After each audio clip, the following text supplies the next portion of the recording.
Hello everyone, welcome to House News. The Inter-Parliamentary Union has sent a strong message to world leaders to take action on combating the global climate change crisis. Agriculture is the least digitized sector in Indonesia, and as a result, productivity gains and development opportunities are left untapped. Twitter is reportedly trying to reverse course and hire back dozens of workers it just laid off. Transportation in Maluku is the main component which ensures the distribution of goods in the maritime logistics system. Although Indonesia holds 6% of the world's freshwater resources, the quality of Indonesia's public pipe water is inadequate. After a successful event in Bali in March, Joyland Festival, the annual music and arts bash, is set to return to Jakarta in November. At the 145th Assembly of Inter-Parliamentary Union or IPU, parliaments around the globe continue to discuss climate change issue as one of the emergency items. The Committee for Inter-Parliamentary Cooperation of the House or BKSAP of the House fully supports the climate change issue proposed by Pakistan. Vice Chairperson of BKSAP of the House, Putu Supatma, said climate change has been a tough challenge for Indonesia. Landslide, deforestation, and decrease of agricultural land in many parts of Indonesia have been possibly caused by the climate change. Therefore, Indonesia will prioritize agenda to discuss the solution for climate crisis. Putu explained this step is in line with the current national goal to achieve net zero emission target and renewable energy transition. Agar IPU berperan aktif dalam mengatasi men-tackling isu climate change, pencapaian net zero atau negatif zero emission itu bisa terselesaikan, dan nantinya Indonesia juga dalam proses melakukan tahapan transisi energi, dan parlemen kita terus melakukan komunikasi kerjasama dan mengawal hal ini baik dari sisi regulasi atau undang-undang dan juga dari pengawasan terhadap pemerintah. Putu Supatma urged the commitment of the world leaders to support the resolution for climate change, including the realization of $100 billion as climate funds. The amount is a form of real support for the countries like Indonesia, which right now is striving to preserve the forest. From Rwanda, Akbar Prakoso, TVR Parlemen report. Commission 6 of the House urges food state-owned enterprises to actively renew the national agricultural technology as an effort to anticipate the food crisis, which recently hit some countries. The agricultural technology should be able to preserve the quality of domestic harvest and also to keep agricultural products last longer. During the recess work visit, member of Commission 6 of the House, Gede Sumarjaya, said anticipation for predicted upcoming recession can be done through maintaining food security. Therefore, government should focus on ensuring the quality of seeds, fertilizers, and agricultural products.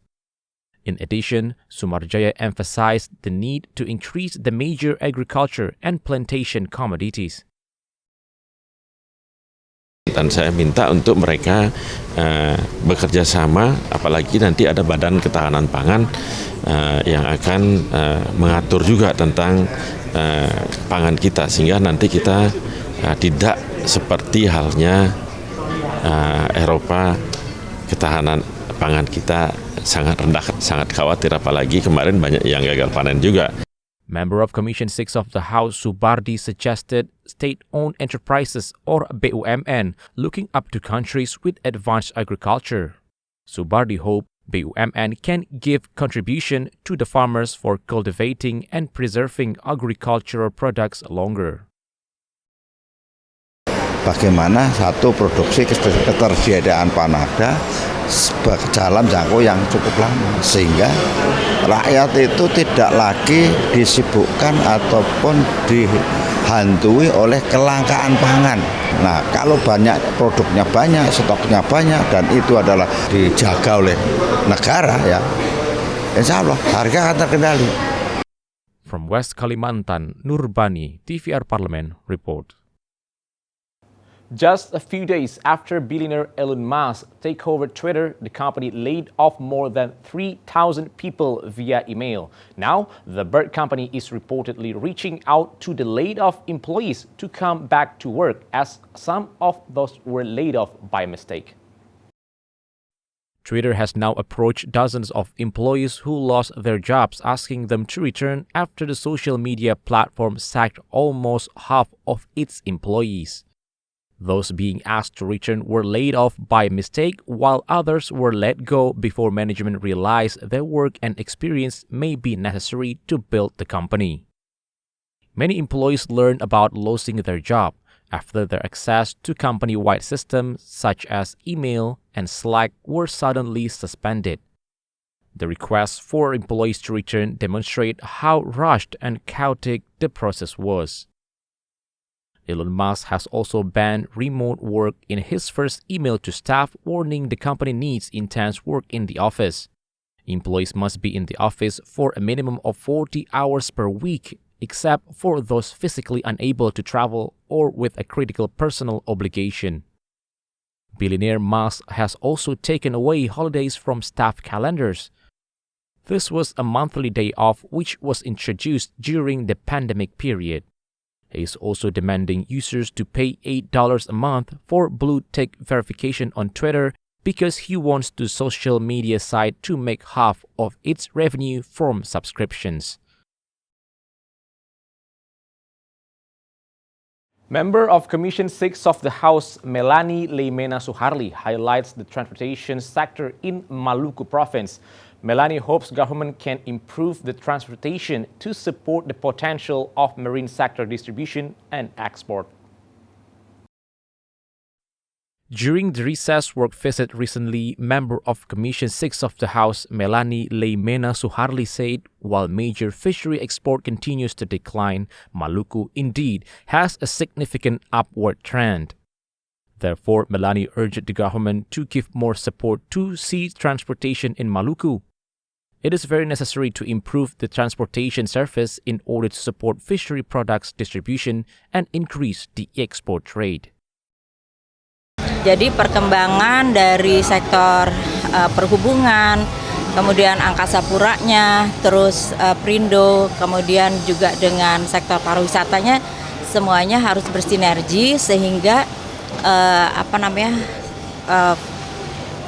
program-program yang tentunya bagus untuk kemajuan bangsa dan negara juga harus dinikmati oleh masyarakat Maluku. Jadi jangan sampai pembangunannya bagus dan terkenal dan menghasilkan dana yang besar, tetapi rakyat Maluku tidak merasakan. Furthermore, Melanie Leimena Suharli also emphasized the tourism in Maluku.